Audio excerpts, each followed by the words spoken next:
You need to move from that seat immediately, sir. Get up now! Have you ever watched a man get treated like he did not belong in the very seat he paid for, while the people around him stayed silent and pretended not to see it? That was exactly how it began for Nathan Whitmore on a Wednesday afternoon at Dallas-Fort Worth International Airport. At first glance, Nathan did not look like the kind of man who could make an airline nervous. He was 49 years old, tall but not imposing, dressed in a navy blazer over a plain gray t-shirt, dark jeans, and polished brown loafers. No gold watch flashed on his wrist. No assistant followed behind him with a tablet. No security team cleared a path through the terminal. He carried one black rolling suitcase, one leather briefcase, and the quiet exhaustion of a man who had spent the last week closing a deal that would change the future of his company. Travelers moved around him in waves. Families argued softly near the departure screens. A little boy dragged a stuffed dinosaur across the floor. Somewhere nearby, a coffee machine hissed. Overhead, a calm female voice announced a gate change for a flight to Denver. Nathan stood still in the middle of it all. Not lost, not rushed, just watching. He had learned to watch people before they watched him. It was a habit built over decades. In hotel lobbies, conference rooms, private clubs, airport lounges, places where men like him were often noticed, but not always recognized. Sometimes people saw the suit before they saw the man. Sometimes they saw the man before they respected the suit. Nathan knew both feelings too well. His phone buzzed in his hand. A message from Daniel Harper, his chief operating officer. Phoenix contract signed. Final documents uploaded. Congratulations, boss. Nathan looked at the screen for a moment. His expression barely changed, but something in his shoulders softened. That contract had taken 14 months. 14 months of negotiations, delayed calls, legal revisions, late nights, quiet pressure. It was the biggest expansion deal Whitmore Systems had ever signed, and almost no one in that airport knew his name. To them, he was just another middle-aged black man in a blazer, waiting for a flight home. That was fine with Nathan. He preferred quiet power. He had built Whitmore Systems from a rented office with second-hand desks into one of the most trusted software firms in the country. His platforms helped corporations manage logistics, staffing, maintenance, and internal operations. One of his largest clients was Blue Ridge Airways, the same airline he was about to board. Their scheduling systems, their crew management tools, their maintenance tracking. All of it depended on software his company had designed. But Nathan did not think about that as he stood near Gate C-17. He thought about San Diego, his own bed, a glass of bourbon, maybe a quiet dinner if he landed early enough.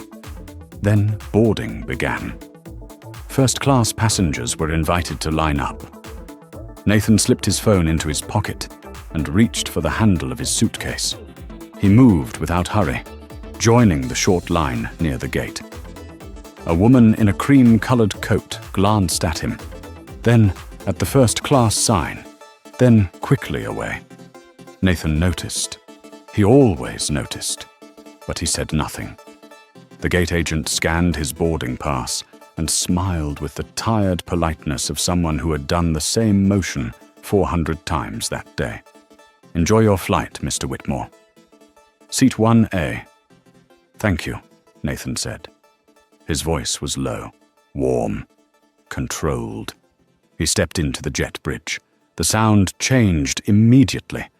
The terminal noise faded behind him, replaced by the hollow echo of wheels rolling over metal flooring. The air smelled faintly of fuel and rain. Through the narrow windows, the aircraft waited under a flat, gray Texas sky, its white body streaked with the shine of recent cleaning. Nathan walked forward, calm, unaware that the seat printed on his boarding pass was about to become the center of something much larger than one passenger's comfort. Inside the aircraft, the first-class cabin was cool and polished. Soft lights glowed above wide leather seats. A flight attendant stood near the entrance, smiling at passengers with practiced precision. "Welcome aboard." Nathan nodded and turned left. Seat 1A waited by the window, his favorite seat. Not because it made him feel important, not because he needed anyone to see him there. It was simply familiar. A small point of order in a life built around chaos, pressure, and decisions other people never saw. He placed his suitcase in the overhead bin, slid his briefcase neatly under the seat, and sat down. For the first time all day, he exhaled. Across the aisle, an older woman with silver hair adjusted her scarf and gave him a polite nod. Nathan returned it.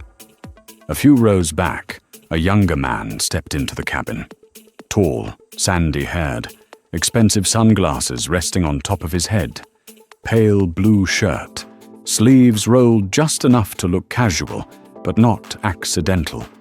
He did not look at the seat numbers. He looked at people. Then he looked at Nathan. His jaw tightened for half a second. Only half a second. But Nathan saw it. The man stopped near the front galley and whispered something to a flight attendant. She listened, glanced toward seat 1A, and her smile stiffened. Nathan's hand rested on the armrest. His breathing slowed. He did not know the man's name yet. He did not know what he wanted. But he knew that look. It was the look of someone who believed the world should rearrange itself before he ever had to ask twice. The flight attendant who had been speaking with the young man turned toward Nathan with the kind of smile people use when they already know they are about to ask for something unfair. Her name tag read Emily Parker. She was in her mid-30s, neat brown hair pinned into a tight bun, lipstick perfect, uniform pressed so sharply it almost looked new. She moved with a small hesitation, but not enough to stop herself. "Mr. Whitmore," she said. Nathan looked up. "Yes." Emily glanced over her shoulder at the sandy-haired man near the galley. He stood with one hand in his pocket, the other resting on the handle of a sleek, black carry-on. He was not nervous. He was waiting. Emily lowered her voice. "We're going to need you to switch seats for a moment." Nathan blinked once. "For a moment?" "There has been a seating mix-up," she said. "Another passenger was assigned this seat. The cabin around them kept moving, but something changed. A bag clicked into an overhead bin. A man coughed. Someone stopped turning the pages of a magazine." Nathan reached into the side pocket and pulled out his boarding pass. "This is my seat," he said. 1A. Emily looked at the pass, but only for a second. Too quick. Not enough to verify anything. Just enough to pretend. "I understand, sir. But this gentleman was expecting this seat today. He is one of our most frequent VIP flyers." Nathan turned his head slowly toward the young man. The man gave him a small smile. Not friendly. Not apologetic. More like a person watching a valet bring the wrong car. Nathan looked back at Emily. "What is his assigned seat?" Emily's fingers tightened around her tablet. "It appears he is in 3C. "Then 3C is his seat," Nathan said. The words were quiet, but they landed cleanly. Across the aisle, the older woman with silver hair paused, with her scarf still in her hands. She looked at Emily, then at Nathan, and her face changed. Not shock, recognition. The tired recognition of someone who had lived long enough to know when politeness was being used as a cover. Emily swallowed. 3C is still first class, Mr. Whitmore. Same service, same cabin. We would really appreciate your flexibility." Flexibility? Nathan had heard that word many times, in offices where people wanted him to accept less equity, in boardrooms where clients delayed payment but expected immediate delivery, in private dinners where someone called him impressive, then asked who had really built his company. Flexibility often meant one person giving up dignity so another person could stay comfortable. Nathan placed the boarding pass on his lap. I booked this seat weeks ago. I understand. I paid for this seat. Yes, sir.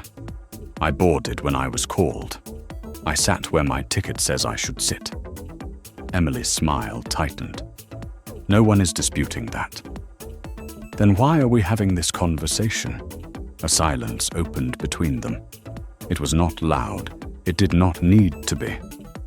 The sandy-haired man stepped forward then, as if he had waited long enough for the staff to handle what he considered a simple inconvenience. Look, man, he said, I fly this route all the time. 1A is kind of my spot. Nathan studied him. The man was maybe 31, maybe 32. Expensive shirt, expensive haircut, the easy confidence of someone who had rarely been told no in public. Your spot, Nathan said. Yeah, Tyler Prescott, Platinum Executive Tier. I am sure they can take care of you somewhere else. He said it casually. That made it worse. Nathan did not move. Tyler's smile thinned. It is nothing personal. Nathan's eyes stayed steady. It becomes personal when you ask a stranger to give up what he paid for, because you prefer it? A few heads turned. Emily's face flushed. Gentlemen, please, we are just trying to get everyone settled. Then settle him in 3C, Nathan said. The older woman across the aisle finally spoke. That seems reasonable to me. Emily turned toward her, startled. Ma'am, we have the situation under control. No, the woman said, her voice firm but not cruel. You are asking the wrong man to move. Tyler exhaled through his nose and looked away, irritated now. His fingers tapped against his suitcase handle. Tap, tap, tap. Each sound small, sharp, impatient. Emily bent closer to Nathan, lowering her voice. Mr. Whitmore, I do not want this to become an issue. Nathan looked at her for a long second. It already is. Her expression flickered. For the first time, she seemed to understand that the man in 1A was not embarrassed. He was not confused. He was not going to shrink just because the cabin had begun to watch. Nathan leaned back, calm as stone. I am not moving. Emily's lips parted. No words came out at first. Behind her, Tyler's face hardened. The boarding line slowed behind the curtain. A child's laugh from economy faded quickly. The cabin lights hummed softly overhead. Emily straightened. All right, Mr. Whitmore, she said. Clipped and cold now. We will see what we can do. She turned away, heels tapping toward the galley. Tyler stayed where he was for one extra second, staring at Nathan as if trying to place him, as if wondering why this man had not reacted the way he was supposed to. Nathan did not give him anything. No anger, no apology, no fear, just silence. And sometimes silence, when carried by a man who knows his own worth, can be louder than shouting. Emily did not go far. Nathan watched her stop behind the front galley curtain, where she leaned close to a taller crew member with broad shoulders and a hard jaw. The man listened without looking at Nathan at first. Then his eyes shifted toward seat 1A. There it was again.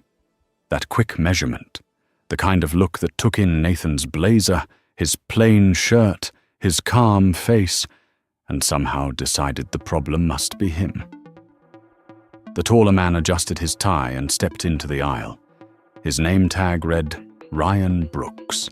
He moved like someone who believed a uniform could turn an opinion into a rule. Mr. Whitmore, Ryan said. Nathan looked up. Yes. Ryan placed one hand on the top of the seat in front of him and lowered his voice just enough to sound professional. but not enough to keep the nearby passengers from hearing. I understand there has been some confusion regarding seat 1A. There is no confusion, Nathan said. My boarding pass says 1A. Ryan smiled without warmth. I hear you, but we have a priority passenger who was expecting this seat, and we need to resolve this before we can close the cabin door. Nathan glanced at Tyler Prescott. Tyler stood near the galley now with his arms crossed, his jaw tight, his sunglasses still resting on his head. He was no longer smiling. He looked annoyed, like a man whose reservation at a steakhouse had been delayed by someone he considered invisible. Nathan turned back to Ryan. Is there a safety issue with my sitting here? Ryan paused. No, sir. Is there a federal regulation that requires me to move? Another pause. No, sir. But crew members do have discretion over seating when operational needs require it. Operational needs, Nathan repeated. His voice remained low, but the cabin felt smaller around it. An older businessman in the second row lowered his tablet. Margaret Ellis, across the aisle, stopped pretending not to listen. Even the passenger behind Tyler leaned slightly into the aisle. Nathan continued. What is the operational need? Ryan's jaw shifted. We are trying to accommodate a valued customer. Nathan nodded once. Then say that. Ryan blinked. Excuse me? Say you are asking me to move from a seat I paid for because you value him more. The words cut clean through the soft hum of the cabin. Emily looked down at her tablet. Tyler's eyes narrowed. Somewhere behind them, a suitcase wheel squeaked and stopped. Ryan straightened. Sir, there is no need to characterize it that way. But that is what it is, Nathan said. Margaret spoke again, her voice steady. He is right. Ryan turned to her. Ma'am, please allow us to handle this. I am allowing you, she said. I am also watching you, a few passengers murmured. Not loud, not dramatic, just enough to let Ryan know the room had shifted. Tyler stepped forward then. Come on, he said, with a sharp little laugh.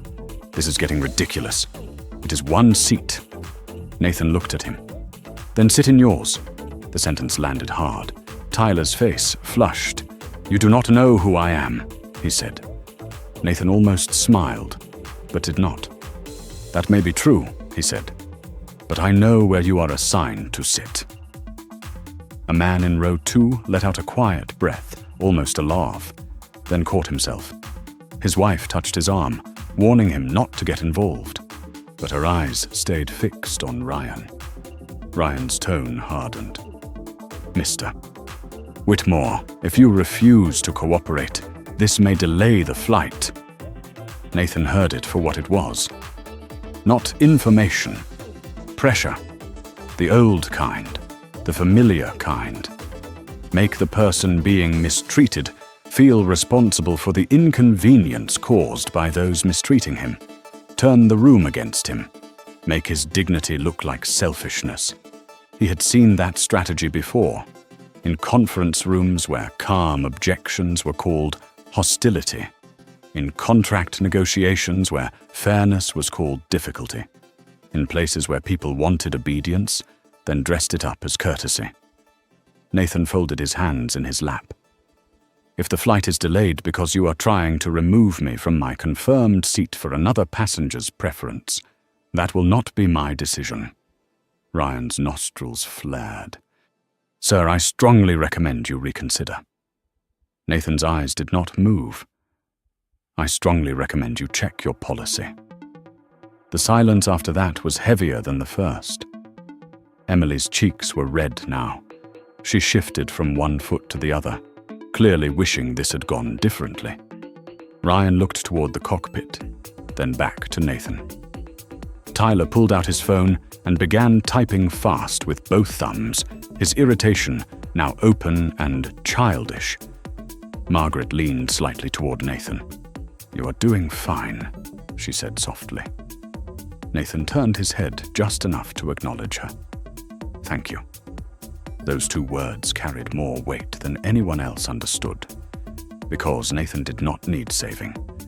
But every person deserves a witness, and sometimes one honest voice in a room full of hesitation can keep a wrong thing from becoming normal. Ryan stepped away, taking Emily with him. Their voices dropped behind the curtain. Tyler followed them, whispering something Nathan could not hear. But Nathan saw his face, saw the entitlement curdle into anger, saw Emily's nervous glance back toward him, saw Ryan pick up the service phone. The cabin door was still open. Boarding had slowed. The air had changed from polished comfort to tight expectation. Nathan looked out the window at the grey runway and the service trucks moving like small machines under the wing. His face remained calm, but inside, something old had been touched. Not rage, not fear, a deep, cold disappointment. The kind that comes when people remind you that respect is often conditional, offered freely to some, and demanded as proof from others. Then the galley curtain moved again. Ryan returned. This time he was not alone. A man in a dark airport blazer stepped onto the plane behind him, wearing a polished badge and a smile that did not reach his eyes. The conversation was no longer about a seat. Nathan knew that before the man said a word. The man in the airport blazer stepped into first class like he had already decided how the story would end. His badge read, Calvin Reed. He was in his mid-40s, clean-shaven, with silver at his temples and a face trained to stay calm under pressure. But his eyes betrayed him. They moved quickly. Nathan, Emily, Ryan, Tyler, then back to Nathan. Not once did he ask for the boarding pass first. That told Nathan enough. "Mr. Whitmore," Calvin said, stopping beside seat 1A. Nathan looked up. "That is correct." Calvin gave a practiced smile. "My name is Calvin Reed. I am the ground operations supervisor for this flight. We are trying to resolve a seating issue before departure." Nathan rested one hand on his briefcase. "There is no seating issue from my side." Calvin nodded slowly, as if humoring a difficult child. "I understand your position. Do you?" A few passengers looked up again. Calvin's smile held, but only barely. "Sir, we have an elite member who travels with us frequently. There seems to have been a service expectation attached to this seat. To avoid further disruption, we are asking you one final time to move to another seat in first class." Nathan stared at him. One final time. The phrase hung there. It carried a threat without admitting it was a threat. Tyler stood behind Calvin, just far enough away to avoid responsibility, but close enough to enjoy the pressure. His phone was now in his hand, screen dark, fingers curled around it. Emily stood behind Ryan, lips pressed tight. She looked less sure than before, but uncertainty had not made her braver. Nathan picked up his boarding pass and held it out. Calvin glanced at it this time. Only glanced. "Seat 1A, Nathan said. "Confirmed. Paid." Scanned at the gate. "Yes, sir," Calvin said. "Nobody is saying you do not have a valid boarding pass. Then why are you asking me to move?" "Because we are asking for cooperation." Nathan's eyes sharpened. Cooperation is voluntary. This does not feel voluntary. The first-class cabin went still. The hum of the air vents seemed louder. A baby cried somewhere far back in economy, then quieted. Someone near row 3 whispered, "Oh my goodness," under her breath. Calvin leaned in slightly. "Mr. Whitmore, refusing crew and ground staff instructions can create complications. We do not want this to escalate." Nathan did not blink. What exactly would escalation look like? Calvin paused. "If necessary, we may have to ask you to step off the aircraft so this can be discussed at the gate." There it was. Soft words, hard meaning, removal, public humiliation. a grown man being walked off a plane for refusing to surrender the seat he bought. Margaret Ellis sat forward sharply. "That is outrageous." Calvin turned toward her. "Ma'am, please stay seated." "I am seated," she said, "and I am listening."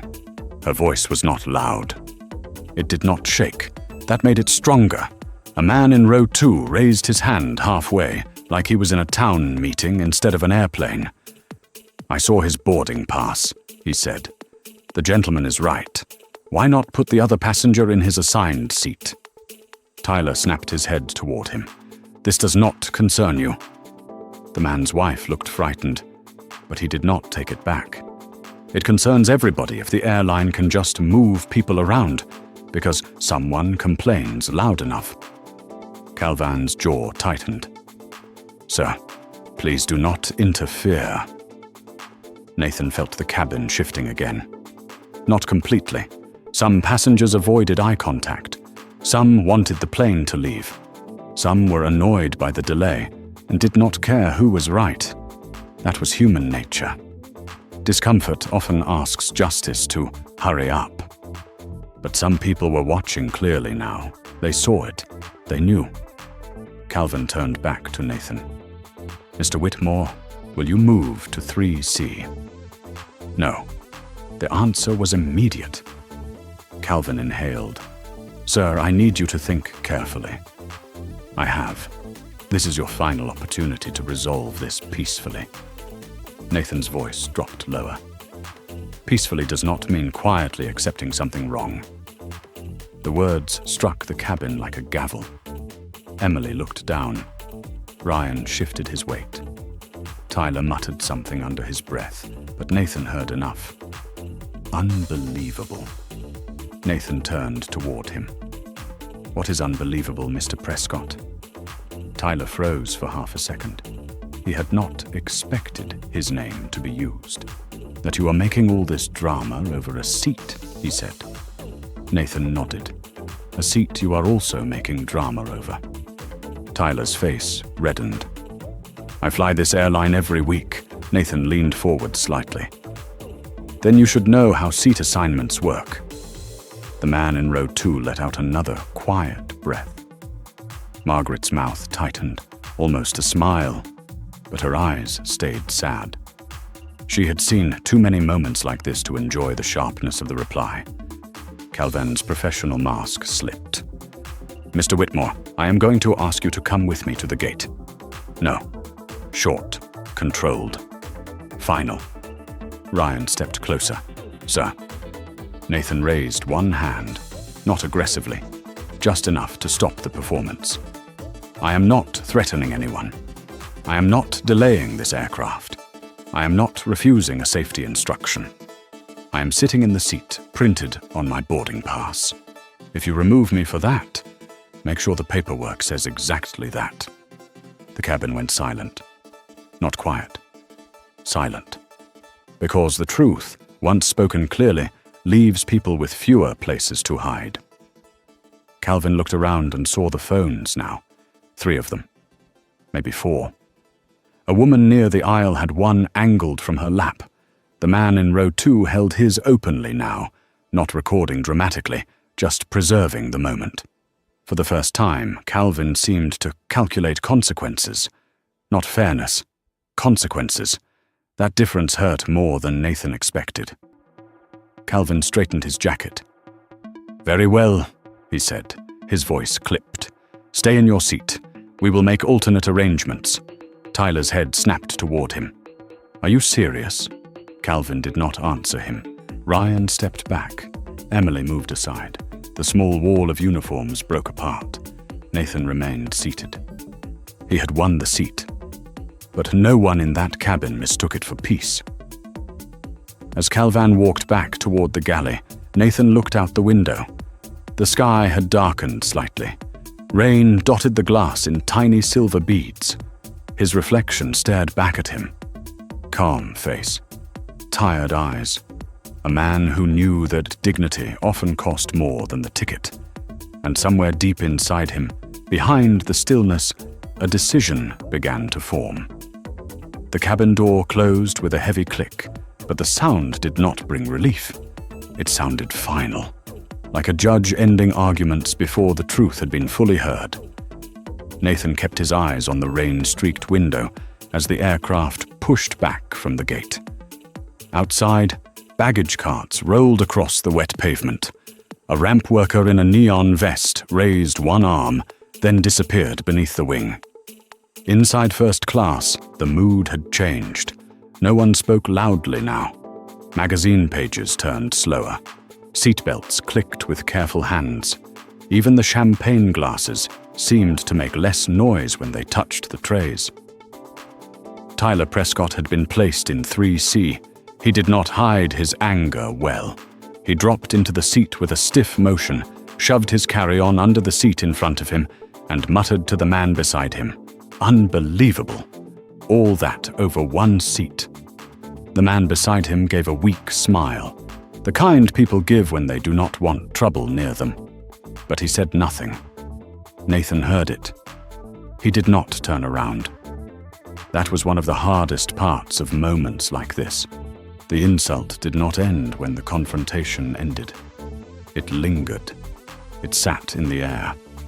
It slipped into the body and stayed there, quiet and heavy. Emily came through the aisle with pre-flight drinks. Her hands were steady, but her face had lost its earlier polish. She stopped at Nathan's row and held out a glass of water. "Water, Mr. Whitmore?" Nathan looked up at her. "No bourbon today." The question was simple, not sarcastic, not loud, but Emily's throat moved as she swallowed. "I'm sorry, sir. We will begin full service after takeoff." Nathan studied her face for a brief second. He saw the embarrassment now. Not enough to undo what had happened, but enough to show she knew the situation had crossed a line. "Water is fine," he said. She set it down carefully. "Thank you." Across the aisle, Margaret Ellis watched Emily walk away. Then she turned to Nathan. "I am sorry you had to go through that." Nathan's fingers rested around the glass. "You did not cause it." "No," she said softly. "But I have seen too many people stay quiet when they should not." Nathan looked at her then. Her silver hair was neatly brushed. Her hands were thin, with blue veins rising under the skin. A wedding ring sat loose on one finger.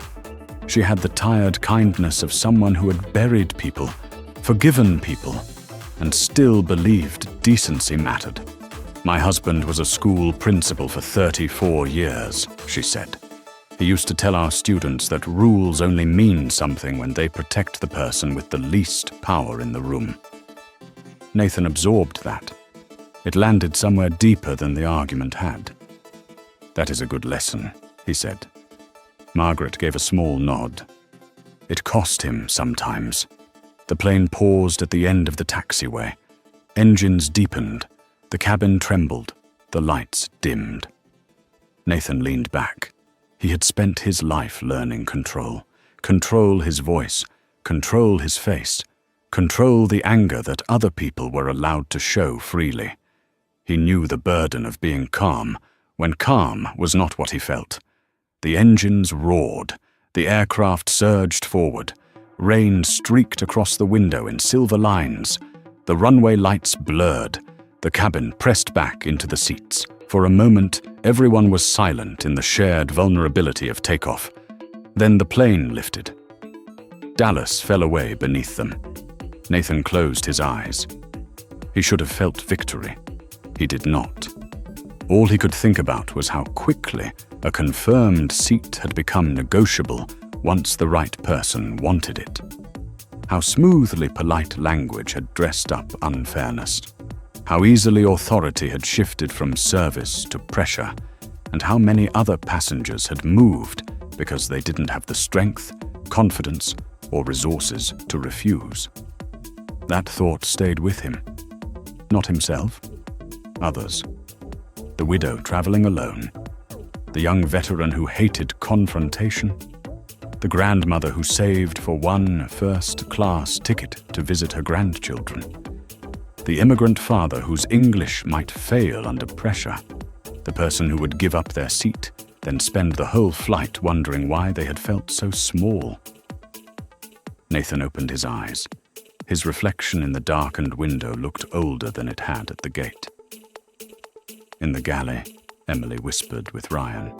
Ryan shook his head once. Emily looked toward Nathan, then quickly away. Tyler ordered a drink the moment service began. "Make it strong," he said.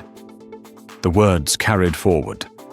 Nathan heard the ice hit the glass, heard the liquid pour, heard Tyler exhale as if he had been the one wronged.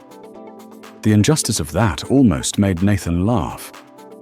Almost. Instead, he opened his briefcase and removed a slim folder. Inside were printed notes from the Phoenix deal, final points, signature copies, projections. He stared at them without reading.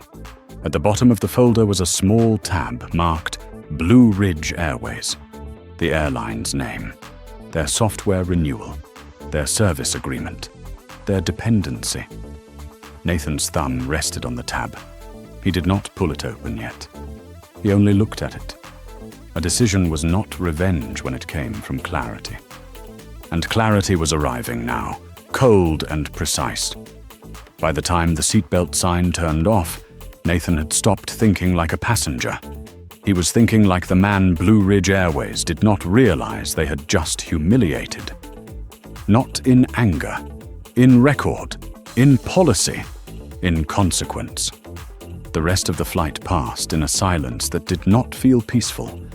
Nathan worked for a while, or at least he made the motions of working. He opened the Phoenix file.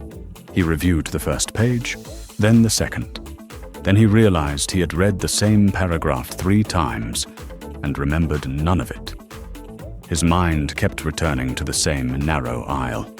Emily's tight smile, Ryan's polished warning, Calvin's soft threat. Tyler's voice behind him. "You do not know who I am." Nathan looked down at the folder in his lap. No, he thought. They did not know who he was. But that was not the real problem. The real problem was that they thought they knew enough. That was how unfairness often worked. It did not always arrive shouting. Sometimes it arrived wearing a name tag. Sometimes it spoke in customer service language. Sometimes it asked for cooperation while quietly taking something away. A bell chimed overhead. Emily passed through the cabin collecting glasses. She paused at Nathan's row, her hat hovering over his untouched water. "Would you like anything else, Mr. Whitmore?" Her voice was softer now. Nathan looked at her. Not harshly. Not kindly, either. "No, thank you."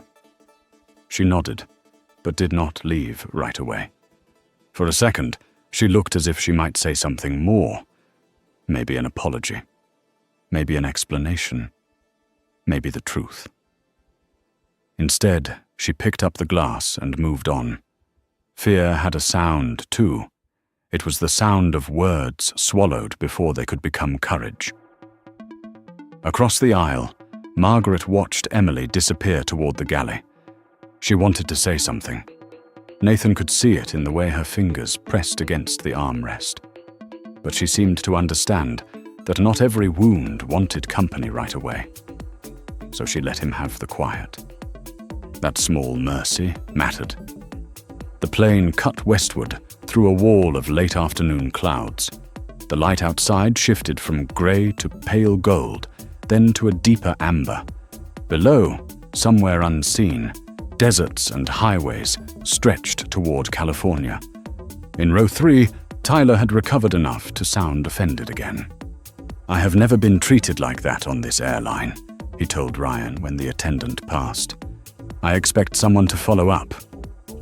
"Of course, Mr. Prescott," Ryan said. "We apologize for the inconvenience." Nathan heard every word. Inconvenience. That was what Tyler received, an apology for inconvenience. Nathan had received a threat of removal. The difference was not accidental. It rarely was. Nathan closed the folder and slid it back into his briefcase. Then he took out a small notebook. He always carried one, not for appearances, for memory, for facts, for the details people later tried to blur. He wrote down the time. Gate C-17, flight from Dallas-Fort Worth to San Diego. Seat 1A, names he had seen: Emily Parker, Ryan Brooks, Calvin Reed, Tyler Prescott. He wrote the phrases too. We need you to switch seats. Frequent VIP flyer. Operational needs. Final opportunity. Step off the aircraft. His handwriting was clean, measured, almost surgical. Each word made the event less emotional and more real. Documentation had saved him more than once. It had saved contracts. It had saved employees. It had saved truth from being rewritten by people with louder voices. When the plane began its descent into San Diego, the cabin lights dimmed again. Passengers lifted window shades. Seatbacks clicked upright. The air changed, that familiar mixture of movement and impatience, as everyone prepared to return to their own lives. Nathan looked behind him once. Tyler avoided his eyes. That was almost funny. Men like Tyler were boldest when systems stood between them and accountability. Without the wall of uniforms, he looked smaller. Emily made the final announcement with a steady voice. Ladies and gentlemen, we are beginning our descent into San Diego. Please fasten your seatbelts and make sure your tray tables are stowed. Her words were routine. But Nathan heard the strain underneath. As the aircraft dropped through the clouds, the city appeared below them. San Diego's lights blinked awake near the water, soft and scattered beneath a violet evening sky. The landing was smooth. Too smooth for the roughness Nathan carried off the plane. When the aircraft reached the gate, everyone stood at once. Overhead, bins opened. Phones came alive.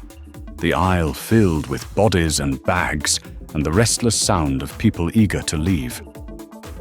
Nathan waited. He was in no hurry. Margaret stood across from him, one hand on the seat for balance. "Mr. Whitmore," she said. Nathan turned. "You did the right thing," she said. Her voice was quiet enough that only he heard it. Nathan gave her a small nod. "So did you." Her eyes softened. "I wish more people had." That sentence followed him all the way up the jet bridge.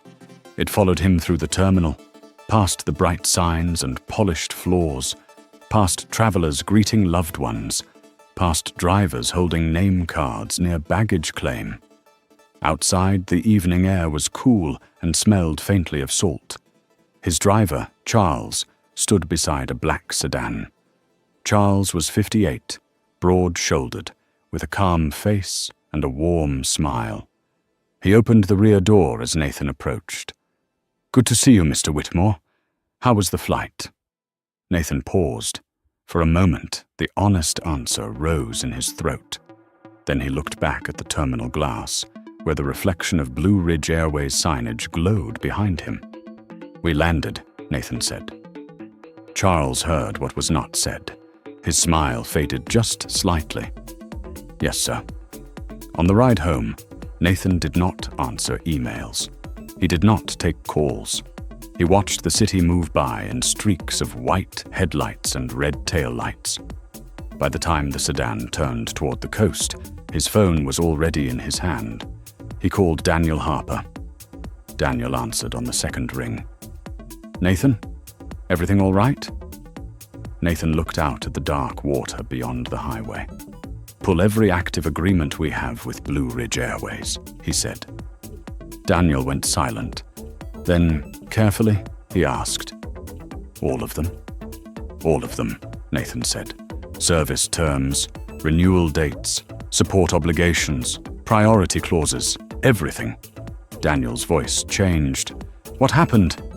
Nathan leaned back against the leather seat. "I will explain in the morning."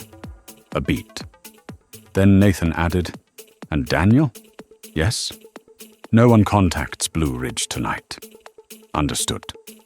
Nathan ended the call and stared at the phone in his palm. The flight was over. But the consequence had just begun. Nathan did not sleep much that night. He stood in his kitchen long after midnight, jacket off, sleeves rolled to his forearms, a glass of water untouched on the counter.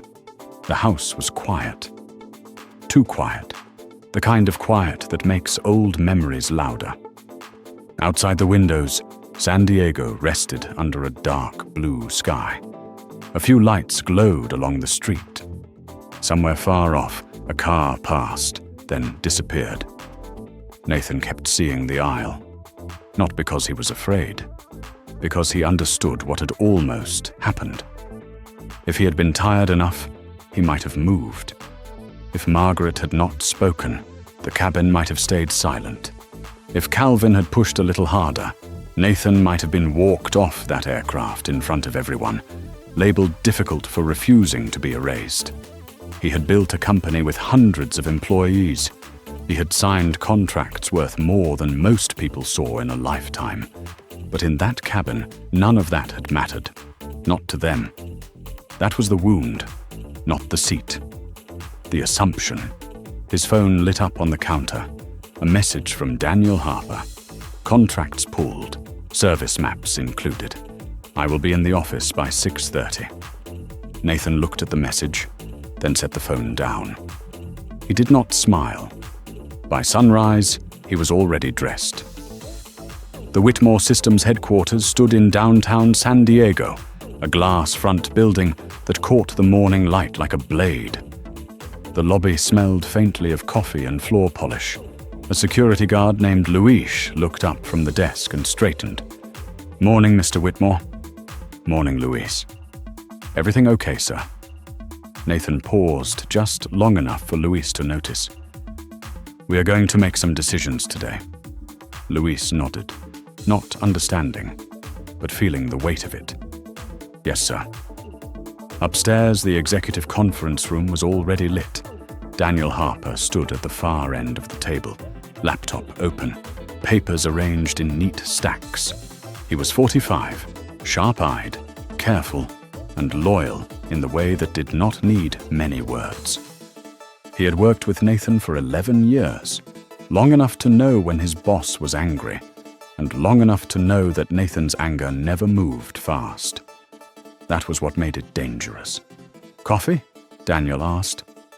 No. Daniel nodded and tapped the first folder. Blue Ridge Airways. Current Master Services Agreement. Active through the end of the year. Renewal discussions scheduled for August. We provide crew scheduling, maintenance logs, workforce allocation, delay analytics, and the executive reporting dashboard. Nathan sat at the head of the table. What support level? Contracted standard plus discretionary priority. Nathan looked up. Discretionary. Daniel exhaled. Yes. Meaning we have been giving them faster turnaround than the contract actually requires. How much faster? For critical tickets, usually under 2 hours. Contract allows up to 1 business day, unless it is a system outage. Nathan turned a page. And they pay for standard support. Correct. The room fell still. Daniel watched Nathan's face. No shouting, no clenched fist. Just that quiet focus that made people sit straighter. Who else wants this package? Nathan asked. Daniel hesitated.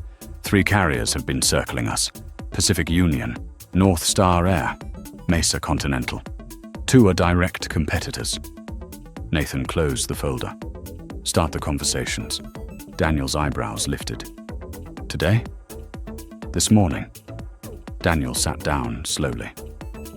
Nathan, before we do that, I need to ask. Is this about what happened on the flight?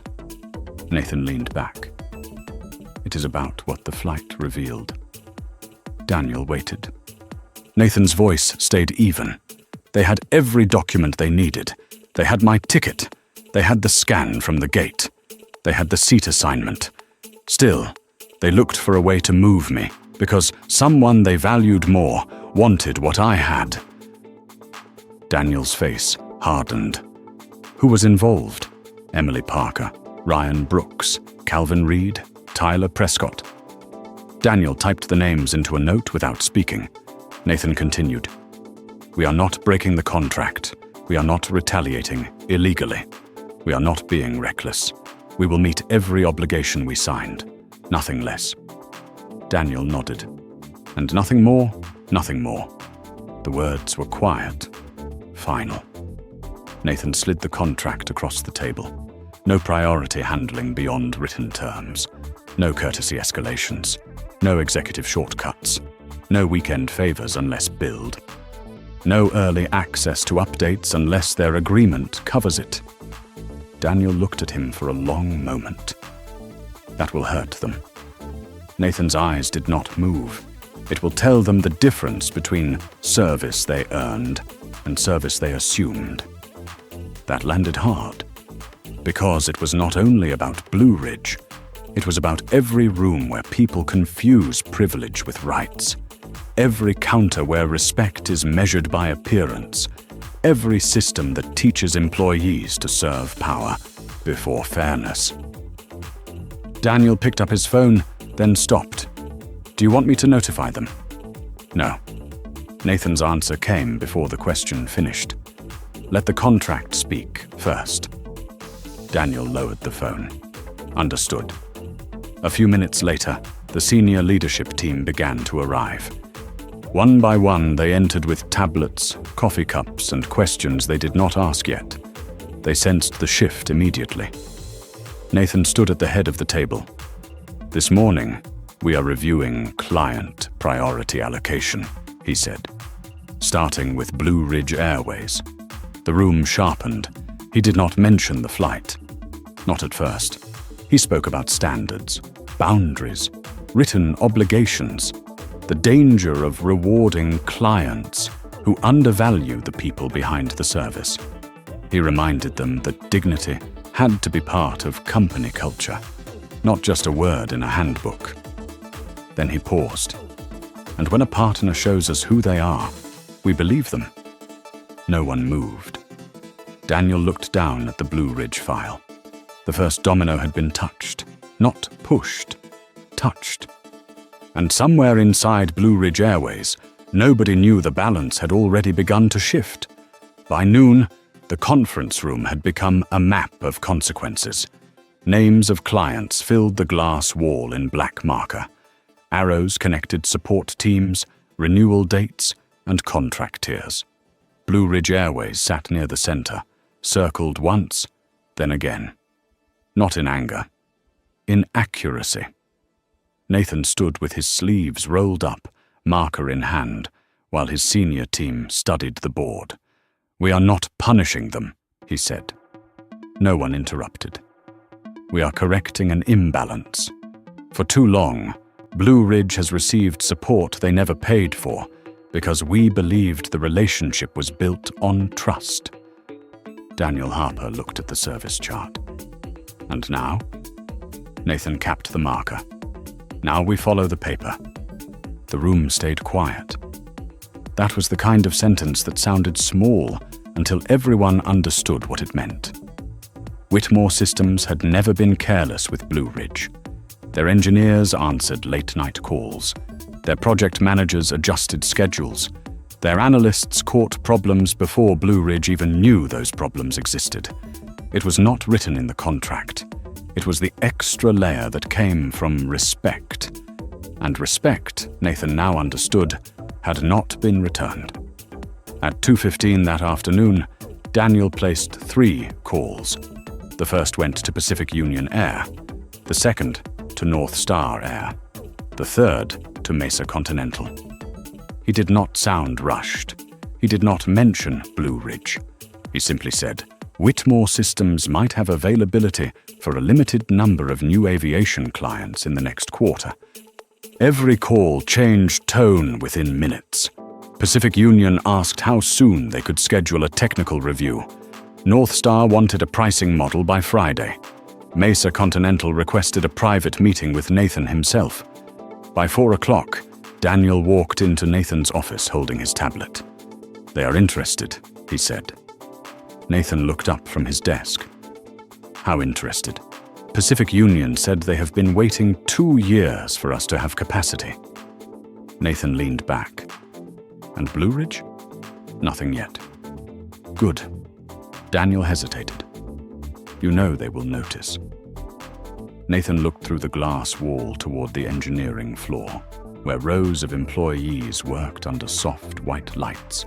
Young developers, senior analysts, project leads, people who had given evenings and weekends to keep airline systems stable while passengers never knew their names.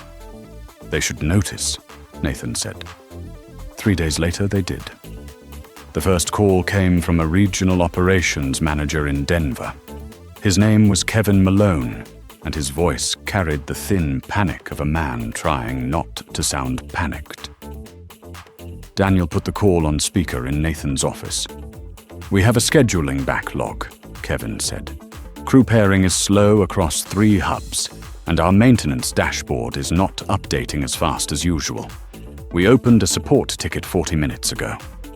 Daniel checked the ticket number. Yes. I see it. Usually someone is already working on it by now, Kevin said. Daniel's voice remained calm. Your current support agreement allows response within 1 business day unless a system outage is confirmed. There was a pause. Right. But normally your team jumps on these faster. Normally, Daniel said, we have additional capacity available. Kevin breathed into the phone. Are you saying you do not have capacity? I am saying your request is in the queue according to your service level. Another pause. Longer this time. Is Nathan there? Nathan sat across from Daniel, silent. Daniel looked at him. Nathan shook his head once. Mr. Whitmore is unavailable. Kevin tried to laugh, but it came out dry. Okay. Well, can you flag it as urgent? If it qualifies under the contract, yes. And if it does not, then it will be handled in order. The call ended with polite words and a fear neither side named. By Friday, the calls were no longer regional. Blue Ridge Corporate reached out. Their operations director, Stephanie Cole, requested a meeting. Her email was careful. Too careful. She used words like alignment, partnership, and service continuity. The kind of language executives use when something is breaking, but nobody wants it written down. Nathan read it once. Then he forwarded it to Daniel. Standard reply, he said. Daniel sent it. We are fulfilling all current contractual obligations and are happy to review any additional needs during scheduled renewal discussions. That sentence hit Blue Ridge like a locked door. Inside Blue Ridge headquarters in Charlotte, the mood changed quickly. Stephanie Cole stood in a glass conference room with a phone pressed to her ear, watching delay projections crawl across a screen. I understand the contract, she said sharply. I am asking why Whitmore stopped treating us like a priority. Across the table, a vice president rubbed his forehead. Because we are not paying for priority, he muttered. Stephanie covered the phone and glared at him. That is not helpful. No, he said. But it is true. A younger analyst at the end of the table spoke carefully. There is also chatter that Pacific Union has a technical meeting with Whitmore next week. Stephanie lowered the phone. What? The analyst swallowed. And North Star Air requested integration planning. The room went cold. Because then they understood. Not fully. Not yet. But enough. Whitmore Systems was not trapped. Blue Ridge was. That afternoon, Nathan received another email. This one was marked urgent. From Stephanie Cole. Nathan read the subject line. Request for executive discussion regarding strategic partnership. He did not answer right away. Instead, he opened the notebook from the flight. Emily Parker, Ryan Brooks, Calvin Reed, Tyler Prescott. Operational needs, final opportunity, step off the aircraft. He looked at those words for a long time. Then he closed the notebook. Not because he had forgotten, because he had remembered enough.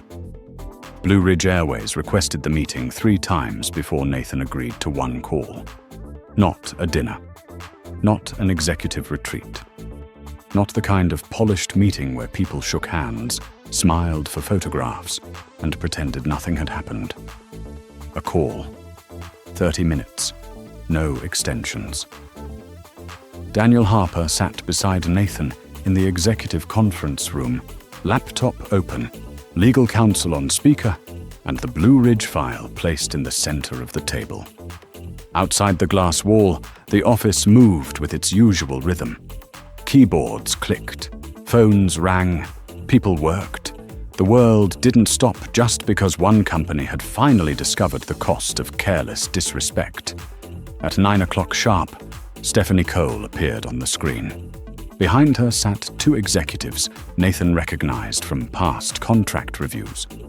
One was Mark Delaney, Blue Ridge's chief operating officer. The other was a woman from procurement named Allison Grant, who had once told Nathan over lunch that Whitmore Systems was the only vendor keeping their operational backbone from cracking. No one smiled for long. "Nathan," Stephanie began, "thank you for making the time." "Mr. Whitmore," Nathan said. A brief silence followed. Stephanie adjusted her posture. "Of course. Mr. Whitmore." Daniel glanced down at his notes, but Nathan saw the corner of his mouth tighten. Not amusement. Recognition. Sometimes respect arrived late and still expected credit for showing up. Mark Delaney leaned forward. "We value the relationship between Blue Ridge and Whitmore Systems. We have been partners for several years. That history matters to us." Nathan folded his hands. "It matters to us too. That is why we were surprised by the recent shift in service responsiveness," Mark said. "Our teams have reported longer wait times, fewer escalations, and limited access to your senior engineers," Daniel answered before Nathan did. "Your teams are receiving the service level listed in the current agreement." Mark looked annoyed. "Yes, but historically there has been more flexibility." Nathan's eyes stayed steady.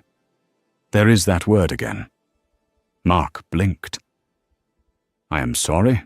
"Flexibility," Nathan said.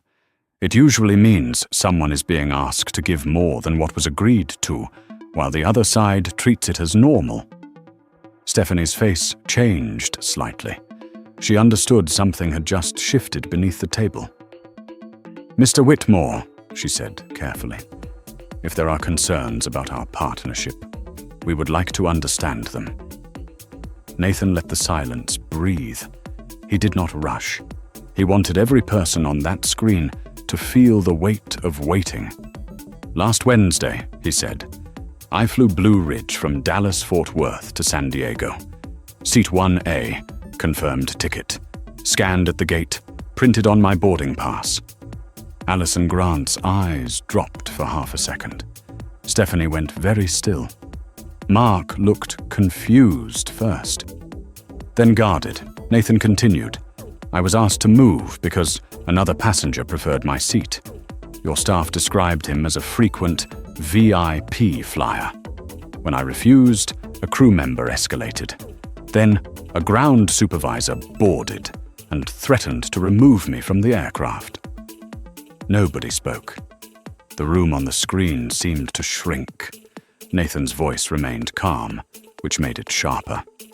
At no point was there a safety issue. At no point was there a ticketing issue. At no point was there a regulation requiring me to move. There was only a preference. His preference, supported by your staff. Stephanie swallowed. "Mr. Whitmore, I was not aware of this incident." "I know." Mark recovered enough to speak. "That sounds like a serious customer service breakdown. We will investigate it immediately." Nathan looked at him. "No, Mr. Delaney, it was not just a customer service breakdown." Mark's mouth closed. "It was a judgment," Nathan said, "made in public, reinforced by authority. then covered in operational language. The word sat heavy in the room. Daniel watched Stephanie's face. She looked pale now, not because Nathan had raised his voice, but because he had not. Nathan continued, "I am the same person in seat 1A that I am in this conference room. The difference is that on the aircraft, your people thought I was easier to move." Allison whispered something off camera. Stephanie muted herself briefly, then unmuted. "Mr. Whitmore, I want to personally apologize for what happened." Nathan leaned back. "I believe you are sorry it reached this table." Stephanie flinched. That was not cruel. It was exact. "I am sorry," she said again, slower this time. "Not just for the business impact, for the way you were treated." Nathan looked at her for a moment. "That is the first correct thing anyone from Blue Ridge has said to me." The sentence landed softly, but it cut deep. Mark stared down at his hands. Stephanie nodded once. "We would like the opportunity to repair this." "Repair requires truth," Nathan said. "Not language about misunderstandings. Not a quiet apology after consequences appear. Truth." Stephanie's eyes lifted. "You are right." Nathan glanced at Daniel, then back to the screen. "Whitmore Systems will honor the current agreement through its term. Beyond that, we are evaluating where our resources are respected and best used." Mark sat forward quickly. "Are you saying renewal is off the table?" Nathan's answer came without hesitation. "I am saying respect should have been on the table before renewal ever was." No one moved. For the first time, Blue Ridge had nothing polished to say. And Nathan, who had once been asked to step off their plane, ended the call without raising his voice. Daniel closed the laptop slowly. "That was colder than yelling," he said. Nathan looked toward the city beyond the glass. Yelling would have made them feel like victims. He picked up the Blue Ridge file and set it aside. The truth doesn't need volume.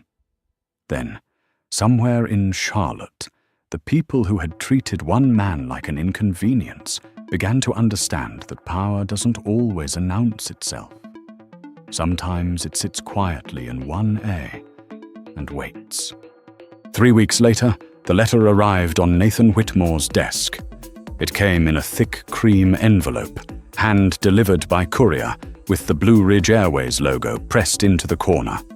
Not emailed, not filtered through legal, not softened by corporate language buried in attachments. A letter. Nathan looked at it for a long moment before opening it. Daniel Harper stood near the window, arms folded, watching the traffic far below. He did not ask what it said. He knew this kind of silence. It came before decisions. Nathan unfolded the page.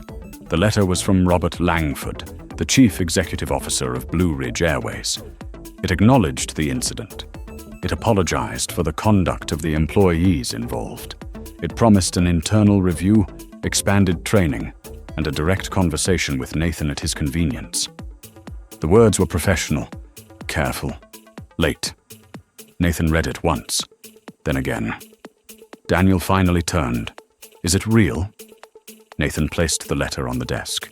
"It is real enough to be sent after they felt pain." Daniel's face tightened. "That does not make it meaningless."